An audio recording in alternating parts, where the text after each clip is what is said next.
You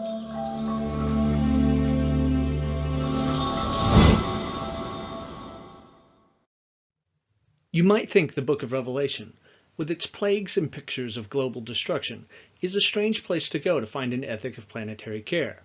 But some eco-theologians believe this book has quite a lot to say about how we treat the planet and the animal kingdom.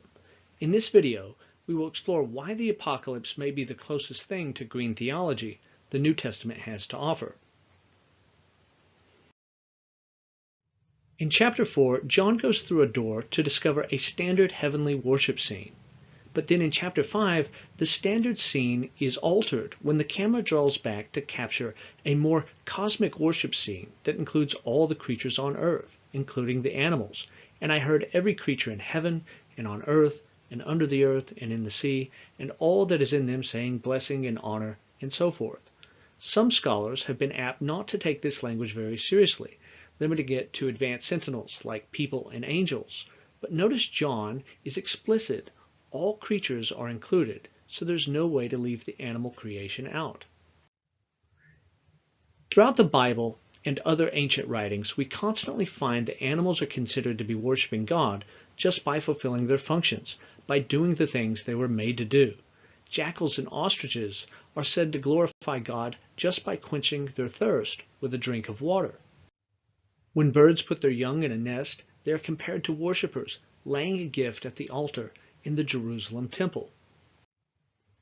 The deer are like priests in the temple, except their version of temple service is to strip bark off the trees as they were made to do, and in so doing they declare God's glory. Even inanimate creation is depicted as participating in the standard gestures of worship, such as when the rivers clap their hands and act normative in settings for worship through music. In Ben Sira, an influential Jewish text from the Apocrypha, the stars are praised not just for obeying the Lord in their cycles and seasons, but for having enough courtesy to refrain from crowding each other out. This is echoed in the Book of Enoch, about which we'll speak more shortly. Right now, understand that in Enoch, the stars are obedient when they have a predictable migration pattern.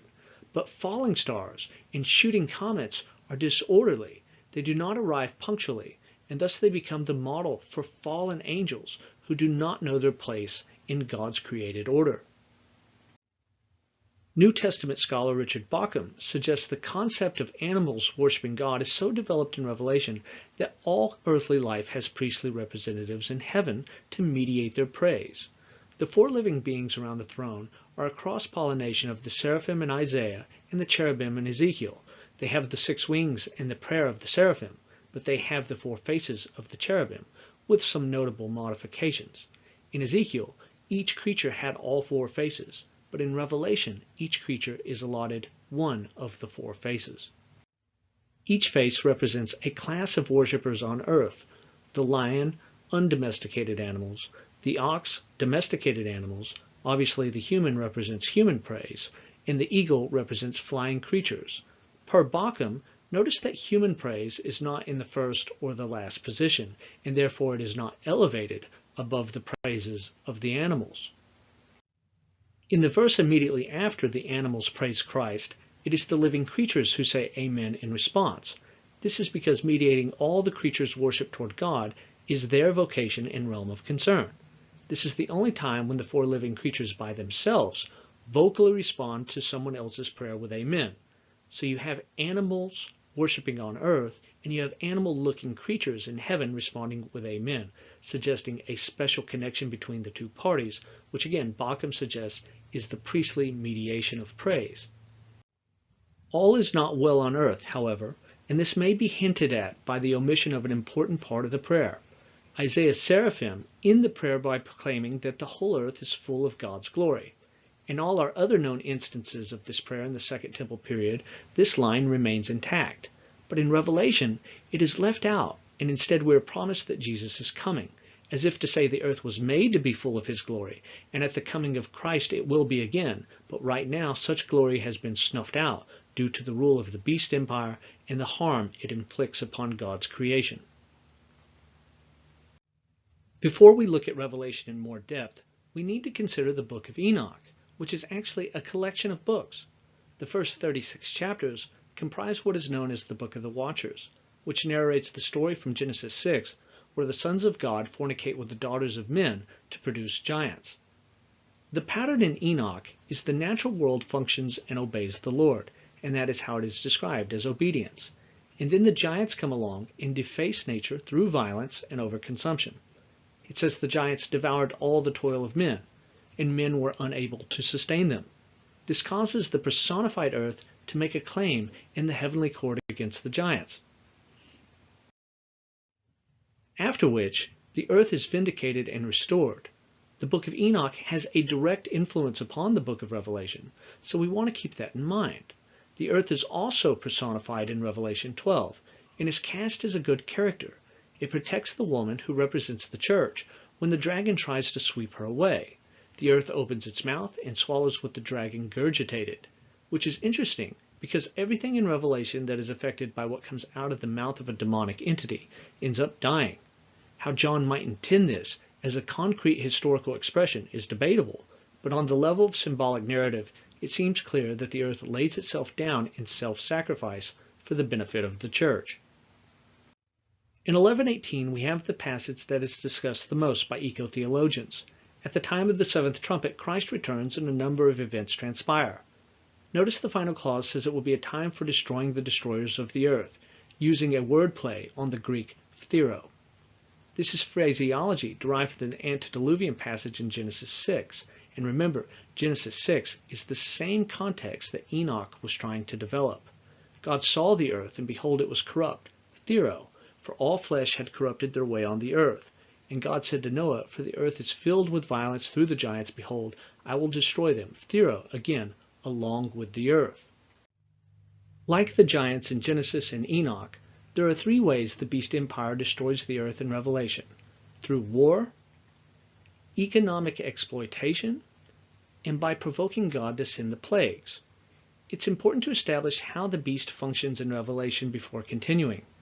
The beast is a transhistorical symbol. When Revelation was written, the government military entity harming the church was the Roman Empire.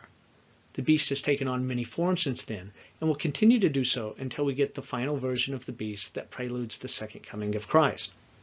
To read Revelation well, we must begin with Roman persecution in the first century, and use that as the paradigm through which we see the multiple forms of the beast throughout history and in the end time.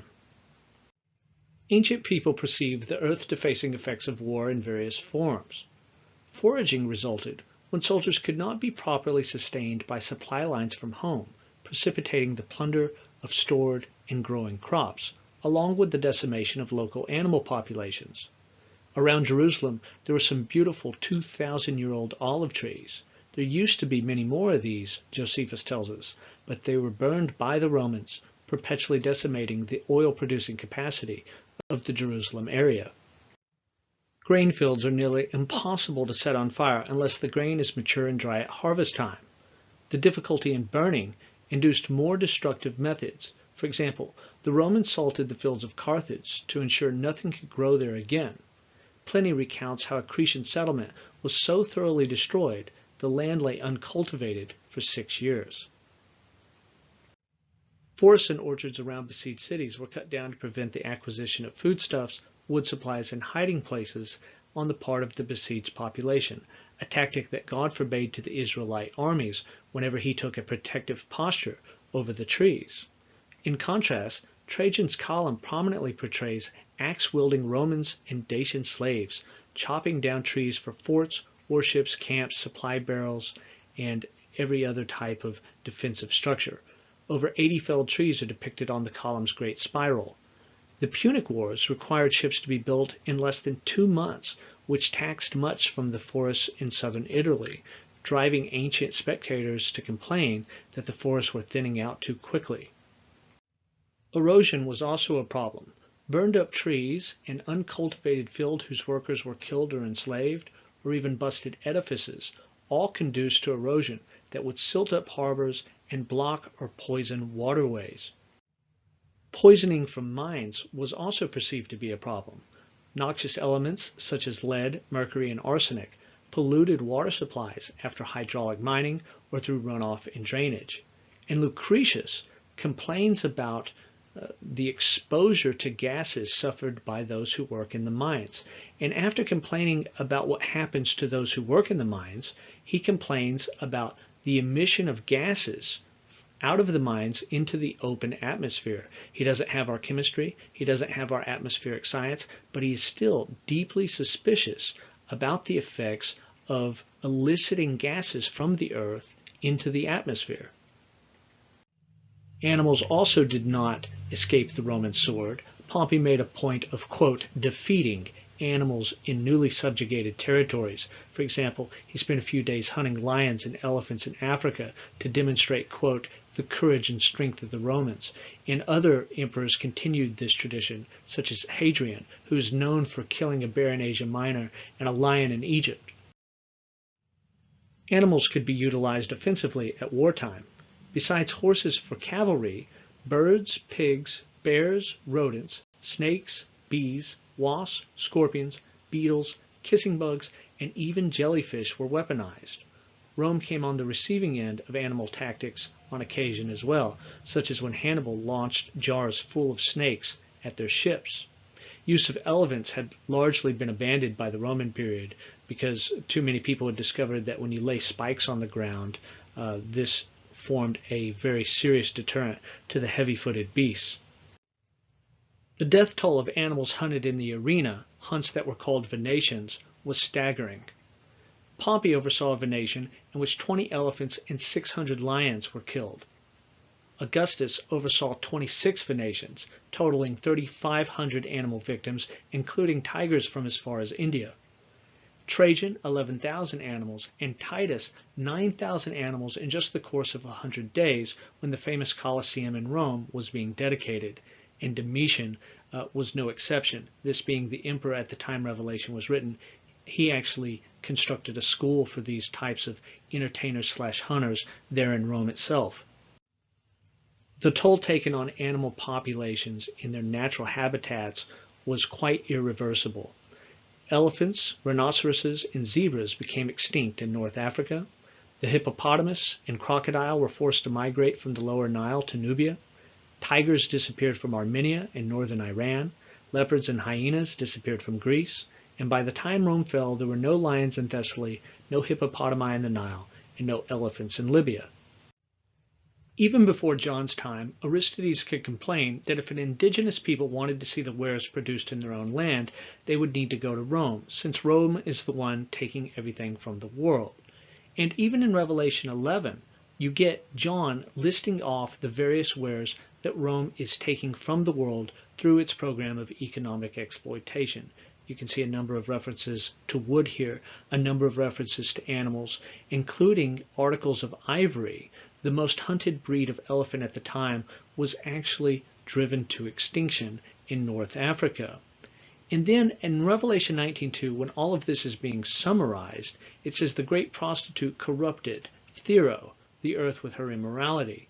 Immorality that is defined in terms of economics. Now this is interesting because the same Greek word was used back in Revelation 11 when it says that God is going to destroy those who destroy the earth. And so we know that part of destroying the earth in the book of Revelation has to do with exploitative economics. Finally, the beast empire harms the earth not through a direct means, but by provoking God to send the plagues. This process is revealed at multiple junctures in Revelation, such as in the fifth seal, where those who were killed on the earth for their witness to Christ are crying out beneath the altar in heaven for God to bring justice. This leads to the sixth seal, where God destroys the cosmos as a direct consequence of their prayer, and many other examples could be cited. When the beast harms the church, it provokes God to send plagues, and the destruction inflicted is not blamed on God, but on his provocateurs, on those who have harmed his church. In conclusion, I do think the book of Revelation can be used as a resource for advancing an ethic of planetary care. The earth belongs to God, and it is entrusted to us as its guardians. Revelation warns that God will destroy those who destroy the earth, so activities that bear resemblance to those of the beast and all of his earth-defacing hubris should be opposed and resisted by God's people as those who will have to give an account for how we have stewarded God's magnificent creation.